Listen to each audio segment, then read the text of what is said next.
খুবই কমন একটি ভুল যেটা আমরা করে থাকি সেটা হচ্ছে যে যদিও প্রশ্ন করে আচ্ছা বলুন তো এক মৌলিক সংখ্যা নাকি বিজোড় সংখ্যা। আমাদের অনেকের মনে কনফিউশন থাকে যে আসলে অনেকের কনসেপশন হচ্ছে এরকম যে এক তো মৌলিক সংখ্যা যেহেতু একের এক ব্যতীত অন্য কোনো গুণনীয়ক নাই। আবার আহ, অনেকেই বলে না এক মৌলিক সংখ্যা নয় বিজোড় সংখ্যা। চলুন আজকে একটু সমাধান করে দেখি এক আসলে মৌলিক সংখ্যা নাকি বিজোড় সংখ্যা। প্রথমত মৌলিক সংখ্যার কনসেপ্টে যদি আমরা আসি, তো মৌলিক সংখ্যা হচ্ছে সেই সংখ্যা যার এক এবং ওই সংখ্যা ব্যতীত অন্য কোনো গুণনীয়ক নেই। তাহলে মৌলিক সংখ্যার গুণনীয়ক কয়টা থাকতেছে ভাইয়া? মৌলিক সংখ্যার গুণনীয়ক থাকতেছে দুইটা। মৌলিক সংখ্যার যেহেতু গুণনীয়ক দুইটা থাকতেছে, আহ, যে কোনো মৌলিক সংখ্যার ক্ষেত্রে যদি আমরা ধরি, যেমন পাঁচের ক্ষেত্রে ধরুন, পাঁচের গুণনীয়কগুলো কি কি?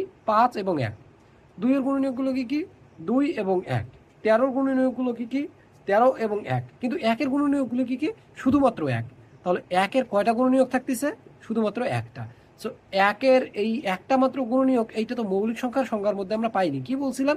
যে শুধুমাত্র এক এবং ওই সংখ্যা ব্যতীত অন্য কোনো গুণনীয়ক না থাকলে সেই সংখ্যাকে বলা হয় মৌলিক সংখ্যা।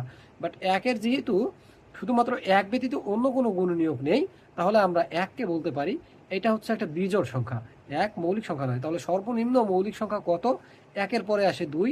দুইয়ের দেখুন এক এবং দুই ব্যতীত অন্য কোনো গুণনীয়ক নেই, তাহলে দুই হচ্ছে সর্বনিম্ন মৌলিক সংখ্যা আর এক শুধুমাত্র বিজোড় সংখ্যা।